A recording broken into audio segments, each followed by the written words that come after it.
Biology for Class 7, Animal Tissues and Plant Tissues. So let's begin. Types of animal tissues. In higher animals including man, cells are organized into 4 basic types of tissues. These are epithelial tissue, muscular tissue, nervous tissue, and connective tissue. Epithelial tissue. You are familiar with the cheek cells. These cells are nothing but the cells of epithelial tissue lining the mouth cavity. You can see the figure on the right side top. Epithelial tissue is a protective tissue. It forms a continuous outer layer all over the body as a part of the skin. It also forms a lining of all organs such as the stomach, esophagus, mouth, intestine, and tracheae. Cells of epithelial tissue called epithelial cells lie close to each other. They possess different shapes depending on their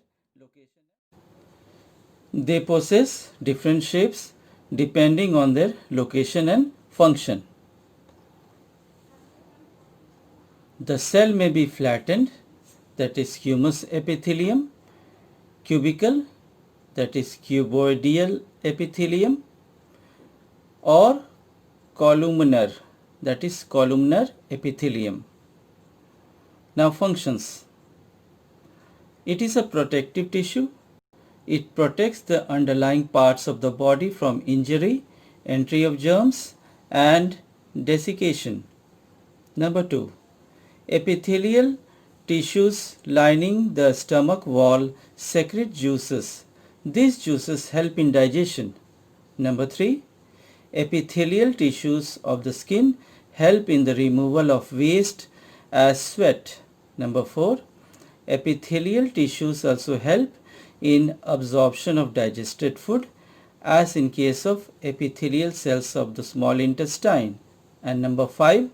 Epithelial tissue forms a lining of various organs all over the body and protects them. Here you can see the different epithelial tissues. You can also see the cheek cells. Now we come to muscular tissue. How does your body or your hand or leg move?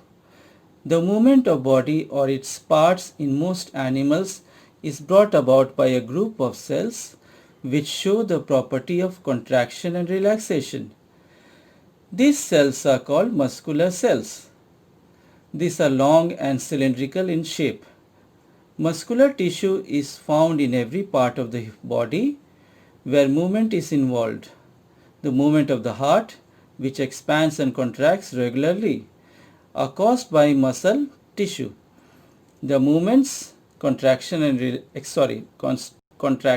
expansion in stomach, intestine, urinary bladder are all due to muscular tissue. Based on structure and function, there are 3 types of muscular tissues: voluntary or skeletal or striated muscles, involuntary or smooth or unstriated muscles, cardiac or heart muscles. Voluntary muscles, as the name suggests, works at our will. These muscles help in working, writing, running, or doing other jobs. Basically, these muscles help in the movement of bones and body parts. Next, involuntary muscles are not under our control. These work on their own. These muscles take part in breathing movements, digestion, and other activities. And next, cardiac muscles, found only in the heart, expands and contracts. These muscles help in pumping the blood to different parts of the body. These are also involuntary in nature, not under our direct control. Function. Movement of various body parts. Let us see the table below. We are going to compare between skeletal, cardiac, and smooth. muscular tissues. First, the shape. Skeletal. Here we see they are elongated, cylindrical with blunt ends, possesses transverse bands or striations. In case of cardiac, they are also elongated, cylindrical, branched, fused with one another, and smooth or unstriated muscles. They are elongated, spindle shaped with pointed ends, no striations. Location. First one, skeletal, is attached to the skeletal. Next, cardiac is found in the wall of the heart. Third, the unstriated ones, walls of stomach, intestine, etc. Now we come to nervous tissue. Nervous tissue consists of a group of specialized cells called nerves or nerve cells or neurons. Each nerve cell consists of three parts. You can see in the diagram the cell body or cytone, the dendrites, which are short branched structures arising from the cell body, and the tail or axon, which is a long tube-like part with fine terminals, nerve endings. Nerve cells are found in the brain and spinal cord. Functions. Nerve cells are joined end to end, forming long nerve fibers. Nerve fibers conduct messages from brain and spinal cord to each body part. Connective tissues. Connective tissue is composed of cells which are embedded in a non-living medium or fluid.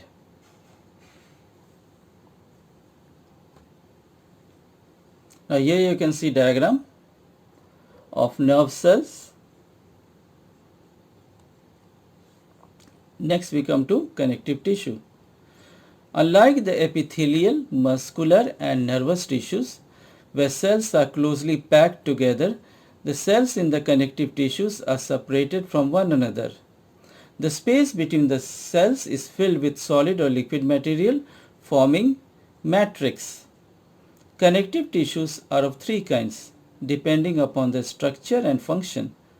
First, connective tissue proper, consisting of areolar tissue, adipose tissue, tendons and ligaments. Connects parts of the body, muscles to bones, bones to other bones, etc. Second, supportive connective tissue or skeletal tissue consists of cartilage and bones, provides support to the body. And third, fluid connective tissue consists of blood and lymph. Connective tissue is present throughout the body and may be solid or fluid. Blood and lymph are fluid connective tissues. Cartilage, bone, tendons and ligaments are all examples of solid connective tissues. We come to connective tissue proper. This tissue connects various parts of the body. It consists of areolar tissue. It is the most widely distributed connective tissue and is also called packing tissue. Function is binds the skin with the underlying parts. Adipose tissue. The cells are modified to store fat, also called padding tissue. Function acts as a filling state, stores fat and keeps the body warm. Next, tendon. These are tough non-elastic structures. Function connects muscles to bones. Then ligaments. These are elastic though strong structures. Function connects one bone to another. Skeletal tissue. This is a strong connective tissue and is of two types, cartilage and bone. First, cartilage. Though a solid connective tissue is less hard than the bone, it helps in making the organs or tissues flexible and is present in the nose and in the external ear. Bone is a hard connective tissue, harder than cartilage. Due to the presence of calcium phosphate in the matrix, the bones perform two functions: support the body and help in the movement of muscles. We come to fluid connective tissues. Fluid connective tissue consists of two types, blood and lymph. Blood is a fluid connective tissue. The matrix consists of a fluid or liquid called plasma. The plasma contains three types of blood cells called blood corpuscles: red blood cells, RBCs, white blood cells, WBC, and platelets. Lymph is a blood-like fluid without the red blood cells. It surrounds the body cells and protects the body against infection.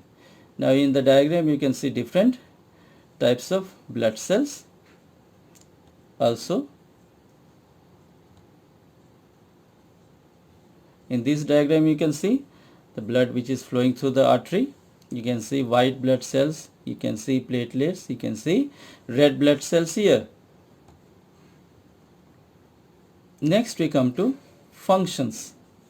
Connective tissues connect different tissues of the body and provide support to the body. Next, blood, being a liquid connective tissue, connects every part of the body and transports substances to all parts. Let us come to the table. Different animal tissues and their functions. First, epithelial tissue. Function: protection, absorption, secretion. Next, muscular tissue, movement of different organs.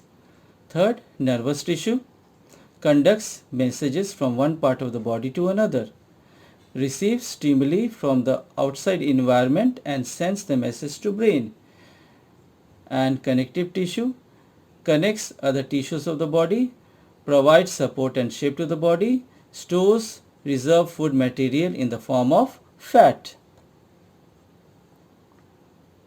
Now we come to differences between ligaments and tendons. You can see in the diagram position of the tendon. You can see it is joining muscles to bone. Below you can see the blue part, ligament, that is joining two bones together. Now let's come to the difference. Number one, ligaments connects two bones together, whereas tendons connect bones to muscles. Second, ligaments, these are strong and very elastic tissues. Tendons, these are very strong with less flexibility or less elasticity. Number three, ligaments consist of yellow fibrous tissues, whereas tendons consist of white fibrous tissues. Now the next table, difference between bone and cartilage. Bone, it is a hard and flexible and porous. Cartilage, it is flexible and non-porous. Second, bone, the matrix is hard and made up of protein, magnesium, calcium and phosphate, whereas cartilage, the matrix is hard but elastic, made up of protein. Next, bone, blood vessels are present. In cartilage, blood vessels are absent. Next we'll come to the second part, unit 2, plant tissues. Plant tissues, broadly these are classified into two types of tissues. First is meristematic tissues and second is permanent tissues. Let us see meristematic tissues. Meristematic tissues are formative tissues made up of actively dividing cells, and they add new cells to the plant body. They thus contribute towards growth in length and width of the plant. These tissues are found in the growing regions, the tip of roots and the tip of the stem. The growth in thickness is also due to meristematic tissue, which is present laterally in the plant body. You can see the diagram. Next, We come to meristematic cells. Meristematic cells composing the meristematic tissue show the following characteristic features. We can see in the diagram on the left side. The cells are small, the cells are thin-walled, the cells are rich in cytoplasm with large prominent nuclei, the cells lack spaces between them, that is, they lack intercellular spaces, they divide actively, adding to the growth. Meristematic tissues give rise to permanent tissues. Now here is an experiment or investigation you can do. Take a bean seed, take a glass jar, blotting paper, a few kitchen towels to perform the activity. Now cut the blotting paper to fit inside the jar. Place it in the jar as shown. Fill the space loosely with crumpled kitchen towels. You can use paper napkins, etc. also. Put the bean seed between the glass and the blotting paper as shown. Now moisten the blotting paper. It should be damp. It should not be dripping. Put the jar in a warm place with plenty of light. Leave it there for a few days. If the paper starts to dry out, add a little water. Watch what happens to the seed. First, the seed will start to swell up due to absorption of water from the paper. Then after 1 or 2 days, a small root will start to come out. The root will grow downwards.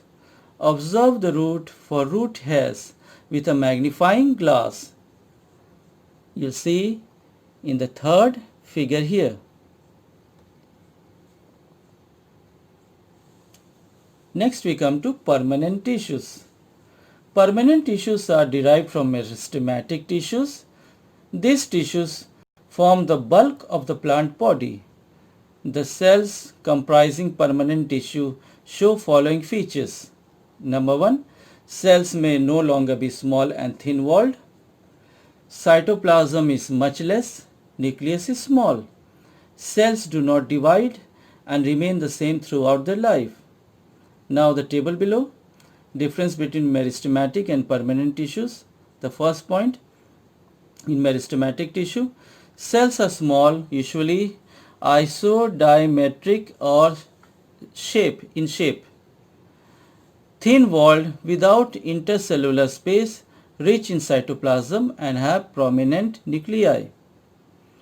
Permanent tissue, cells are isodiametric, thin or thick-walled, cytoplasm present as a layer along the cell wall and nucleus is small in relation to the cell size.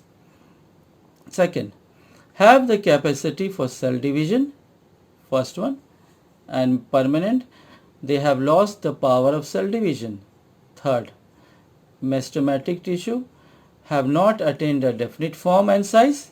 Permanent tissue have attained a definite form and size. Meristematic tissue, the fourth point, always living. Permanent may be living or dead. And fifth, meristematic give rise to permanent tissues and permanent tissues are derived from meristematic tissues. Here you can see diagram where meristematic tissues can be found in a plant. You can see they can be found at the tip of the roots and shoots, etc. And in right side you see the diagrams for permanent tissues. The different permanent tissues will be studying. So we come to permanent tissues. Permanent tissues can be classified in 2 ways. Now the first way we are seeing now. Based on their place or origin, permanent tissues are of 3 types. Dermal tissue or protective tissue, vascular tissue or conducting tissue, ground or fundamental tissue or supportive tissue. First, dermal tissue. Dermal tissue is usually present in the outermost layers of the plant body. Thus, the surface of roots, stem, leaves, flowers and fruits is made up of dermal tissue, commonly referred to as the epidermis. Dermal tissue perform various functions. First, It protects the plant body and is therefore also known as protective tissue. Second, cells are often thick-walled and develop waterproof coating on their surface. This helps to reduce evaporation of water from the leaf surface. Third, in the roots, this tissue helps in the absorption of water and minerals from the soil. Now we come to fourth point. In the leaves, the dermal tissue helps in the exchange of gases like oxygen and carbon dioxide between the atmosphere and the plant. This exchange takes place through small pores called stomata. You can see in the diagram above, picture of stomata with guard cells.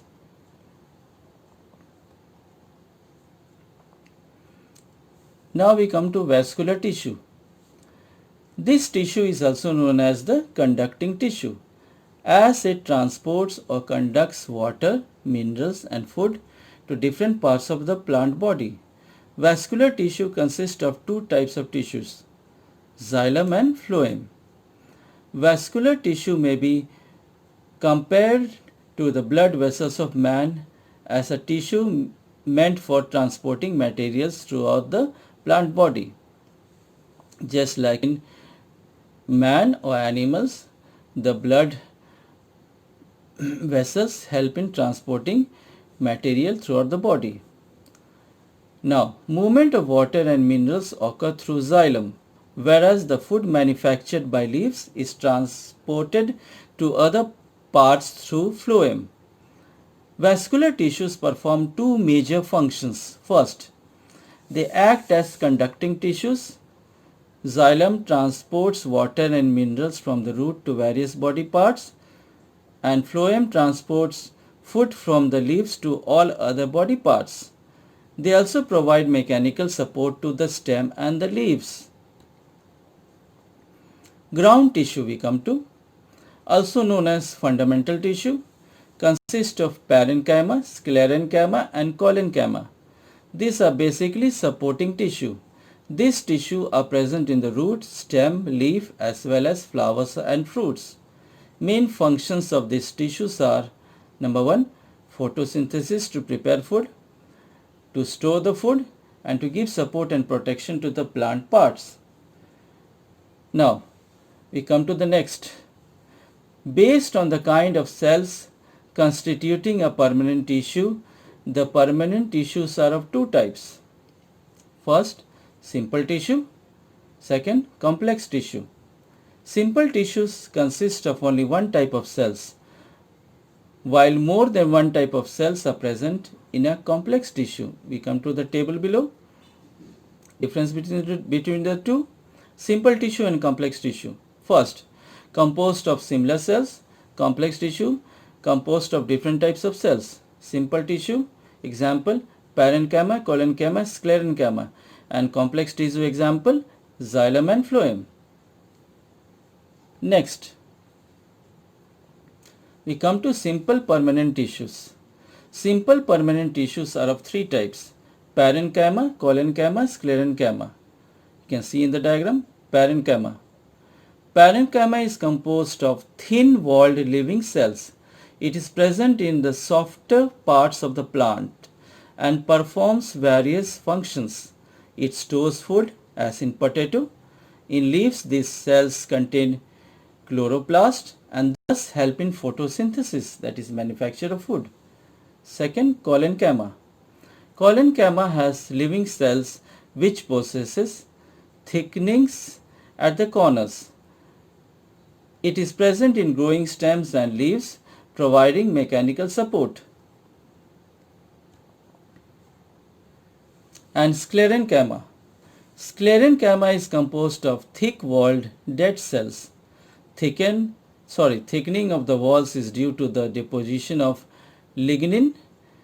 This tissue is found in hard parts of the plant body and provides strength to the plant parts. We come to complex permanent tissues. Now, complex permanent tissues are of two types, xylem and phloem. Now, xylem. Xylem is made of several kinds of cells. The important ones are the thick-walled tubular cells, often dead at maturity. These are called vessels. This tissue helps in transport of water and minerals from the soil to different parts of the plant body. Next, phloem. Phloem is also made up of several kinds of cells, the most important of which are called the sieve tubes. These are also tubular cells having perforated walls joined end to end. In addition to sieve tubes, certain specialized thin-walled cells closely associated with sieve tubes are present. These cells are called companion cells. Phloem, unlike the xylem, is a living tissue. Phloem also contains phloem parenchyma and phloem fiber. Phloem helps in the transporting food prepared by the leaves from the leaves to all other plant parts. Here you can see phloem sieve tubes, and the right side you can see different plant tissues. It is given in beautiful form in a table. Now some investigation or practical work. Here in the first figure on top, you take a carrot and cut its lower end and dip the lower cut end in water containing blue ink in a beaker and leave it for a few hours. Now take out the carrot, cut it first from its upper and lower end horizontally, and then cut the remaining carrot lengthwise as shown in the figure. You will observe red color in the central cylinder. The central cylinder is the xylem tissue through which ink is transported upwards. The second experiment, to show the conduction of water in a flowering plant. Here take a twig of petunia plant having flowers. Now these flowers are white in color, so the experiments will be performed well. Put the twig in a beaker containing colored water and leave it for a few hours. You will observe that the white petals have become colored. Why? Because the water has been conducted from the beaker to the flower, carrying the blue color with it. Now, that's all for today.